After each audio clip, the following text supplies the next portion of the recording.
Dans les vastes plaines de la savane africaine, au cœur de la culture Maasai, vivait une jeune femme nommée Kibaya. Elle était belle, vive et aimée de tous, mais son destin semblait scellé depuis sa naissance. Fille du puissant chef de la tribu, elle avait été promise en mariage au valeureux guerrier Lenkai, un homme respecté pour son courage et son dévouement à la tradition. Kibaya était partagée entre son devoir familial et un sentiment étrange, un vide qui grandissait en elle à l'approche de son mariage arrangé. Un jour, lors d'une expédition pour recueillir des herbes médicinales loin du village, Kibaya rencontra Moyal, un jeune homme de la tribu voisine. Sa tribu, autrefois ennemie des Maasai, était aujourd'hui sur le chemin de la paix, mais des rancunes profondes subsistaient. Moyal, avec son sourire lumineux et ses yeux profonds, captiva immédiatement le cœur de Kibaya. Ils se croisèrent au bord d'une rivière, leurs regards s'accrochèrent, et ce fut comme si le monde entier s'était effacé. Chaque rencontre secrète sous les étoiles renforça le lien qui les unissait. Leur amour grandit, mais tout amour secret doit tôt ou tard affronter la lumière du jour. À son retour au village, Kibaya se retrouvait piégée dans un dilemme insupportable. Elle savait que le jour de son mariage avec Lenkai approchait, et bien que Lenkai soit un homme bon et juste, son cœur appartenait à Moyal. Naireti, sa mère, avait autrefois traversé une situation similaire, mais avait choisi de se plier à la tradition. Elle voyait la douleur dans les yeux de sa fille, mais aussi la menace que ce choix pourrait poser pour la paix fragile de la tribu. Lenkai, lui, sentait que quelque chose n'allait pas. Kibaya était distante, absente même lorsqu'elle se tenait à ses côtés. Il interrogeait son esprit, se demandant ce qui avait changé.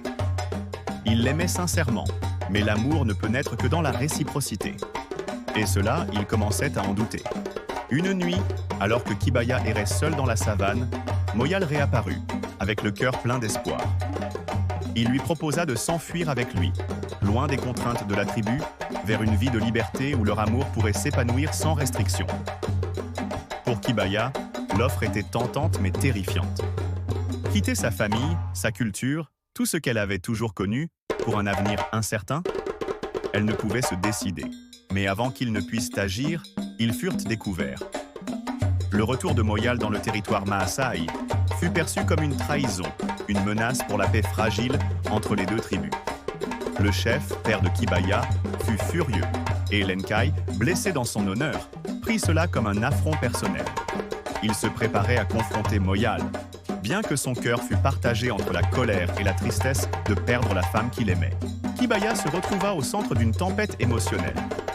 Sa mère Nereti lui demanda de faire un choix, rester et épouser Lenkai pour protéger la paix de la tribu et l'honneur de sa famille, ou suivre Moyal au risque de tout perdre.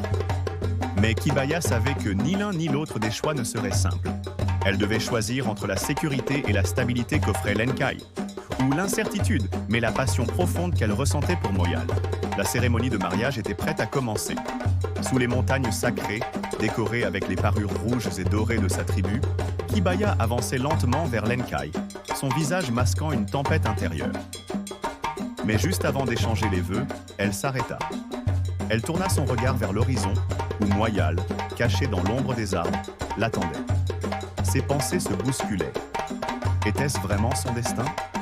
Devait-elle sacrifier son bonheur personnel pour le bien de sa famille et de sa tribu ? Dans un geste désespéré, Kibaya se tourna vers Lenkai. Il lisait dans ses yeux la réponse qu'il redoutait. D'un geste, il libéra sa main. Le silence était lourd, mais il y avait de la compréhension dans ses yeux. Avec une profonde tristesse, il savait que l'amour ne pouvait être forcé, même au prix des traditions.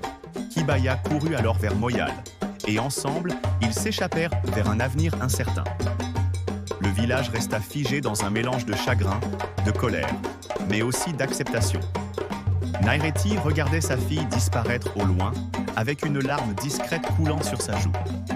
Elle savait que Kibaya venait de choisir un chemin qu'elle-même n'avait jamais eu le courage de suivre. Les mois passèrent, et bien que le départ de Kibaya ait laissé une marque profonde dans la tribu, les esprits commencèrent à s'apaiser. Lenkai devint un leader encore plus sage, respecté pour sa force et sa capacité à faire face à l'adversité.